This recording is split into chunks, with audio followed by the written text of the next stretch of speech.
मित्रांनो, हा आहे Realme GT 8 Pro. तुम्हाला माहिती आहे Realme ह्याला एक मॉड्युलर डिझाईनचा फोन म्हणतं. आता मॉड्युलर डिझाईन म्हणजे तुम्ही हे मागचं जे बॅक पॅनल आहे ना, आता स्क्वेअर जे आहे ते मी चेंज करू शकतो and I can replace it. फक्त एक दोन स्क्रूज आहेत आणि हा छोटा स्क्रू ड्रायव्हर आहे, बस त्यांनी तुम्ही लावू शकता. हे बघा, आणि स्क्वेअरचा झालेला एक सर्क्युलर कॅमेराचा मॉड्यूल. विचार करा, ये कैसे हो गया?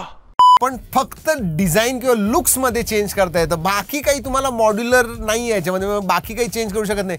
तुम्हाला माहिती आहे 2015-16 मध्ये एक प्रोजेक्ट आरा म्हणून आला होता. तो खरा एक मॉड्युलर डिझाईन होता. म्हणजे तिथं तुम्ही लिटरली बॅटरी चेंज करू शकत होता किंवा मागं सेन्सर वगैरे चेंज करायचे कॅमेराचे, ते करू शकत होता. ऑब्व्हियसली तो थोडा वेगळा होता अँड मॉड्युलरचं जे ट्रेंड होतं ते सगळं गेलं, लोकांनी एक्सेप्ट नाही केलं. पण जर का मी फोन बद्दल सांगायचं झालं ना, एक खरंच चांगला फोन आहे, फ्लॅगशिप लेवलचा. परफॉर्मन्स 8 Elite Gen 5 येतं, 2K चा डिस्प्ले येतो, मोठी बॅटरी आहे, फास्ट चार्जिंग आहे, बाकी सगळं आहे. पण मॉड्युलर माझ्या हिशोबाने नाहीये. तुम्हाला काय वाटतं खाली कमेंटमध्ये नक्की सांगा. ह्याला मॉड्युलर म्हणू शकाल का नाही?